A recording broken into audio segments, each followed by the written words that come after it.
Olá, povo lindo de Deus! Neste domingo nós temos contato com o Evangelho em que Jesus nos conta a parábola do semeador. Ele gostava muito de falar por meio de parábolas.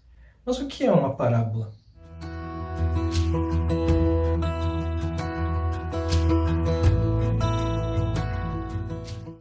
A parábola no tempo de Jesus era o meio que os rabinos se utilizavam para a comunicação com o povo nas sinagogas. E Jesus se apropria dessa maneira de falar, comparando os mistérios do reino de Deus com histórias e fatos do cotidiano, mas com significados que vão muito além do que é explicitado, que ficam meio que nas entrelinhas, subentendido. Se trata de algo que é jogado, atirado. Sabe quando alguém vem e te diz uma coisa que você fica meio sem saber a intenção e sai? É tipo uma indireta. A pessoa vem, joga aquilo e sai. E aí você fica ali tentando entender o que aquele que contou de fato quis dizer com a comparação que ele fez. E é interessante observar que na própria etimologia da palavra nós encontramos meio que este movimento, porque ela vem do grego parábole, ou parabolé, que é composto a partir da junção de para, que quer dizer ao lado, e balen, que significa atirar ou jogar.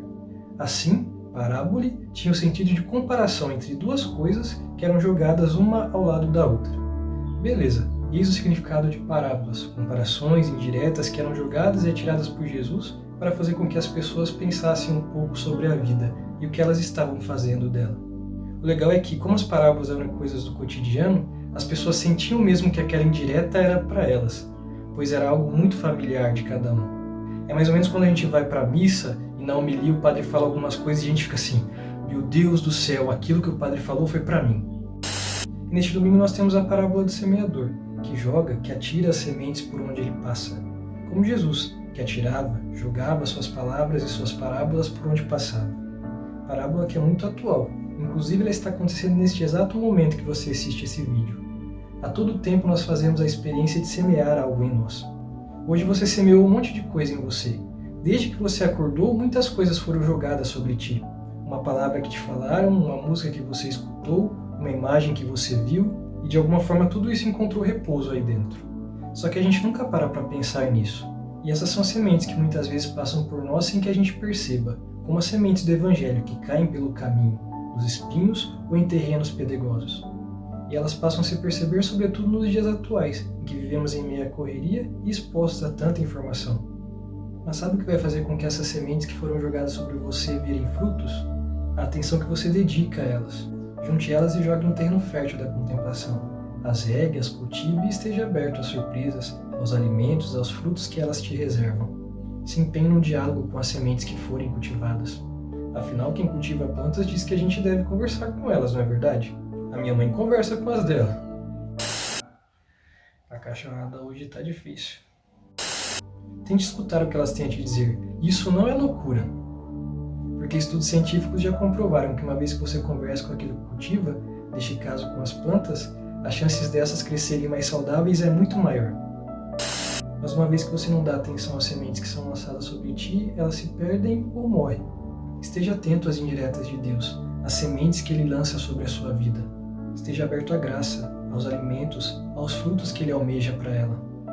E esteja ciente que Ele não nos dá nada pronto. Porque seria muito mais fácil se Ele nos desse o fruto já cultivado e colhido, lavado e bonitinho como aqueles que nós encontramos nos supermercados. Ele espera que nos dediquemos e demos o nosso melhor para colher esses frutos. Mas isso requer de nós muito esforço e humildade, porque nem sempre Deus vai lançar sobre o nosso terreno as sementes que nós desejamos. Nem sempre nós teremos alimentos agradáveis ao nosso paladar. Muitas vezes são lançadas sobre o nosso terreno sementes, palavras amargas, difíceis de engolir, como algumas hortaliças. Mas as mesmas nos oferecem nutrientes que nos farão mais fortes. Espinafre, por exemplo, é amargo, mas deixa a gente forte. Às vezes a gente quer um pé de goiaba no nosso quintal. Eu gosto muito de goiaba, mas Deus vai lá e planta no nosso terreno um pé de jaca. E eu odeio jaca, não posso nem sentir o cheiro. Mas essa jaca que deu no meu terreno pode servir de alimento para outra pessoa. Os frutos e sementes devem ser partilhados. Não podemos guardá-los para nós, porque se for assim eles se estragam e se perdem. E é por conta de tudo isso que é necessária a humildade. Porque aquele que se propõe a ser semeador muitas vezes quer se tornar a figura principal e se esquece da semente, do fruto que não pode ser fruto apenas dos seus interesses. É preciso humildade.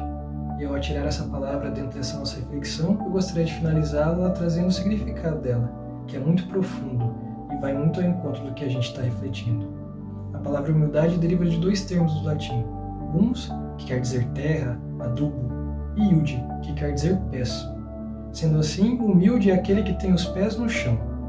Essa palavra era usada na antiguidade para definir os trabalhadores do campo, que trabalhavam descalços, com os pés no chão, que reconheciam, que sentiam o solo, que sabiam quando ele era fértil e o que poderia ser semeado nele. Meus irmãos e minhas irmãs, estejamos atentos às sementes que nós lançamos sobre o solo dos outros e às sementes que são lançadas sobre o nosso solo. Sejamos humildes, com os pés no chão, cultivemos, colhamos os frutos que Deus reserva a nós e os coloquemos em comum. Louvado seja o nosso Senhor Jesus Cristo, para sempre seja louvado.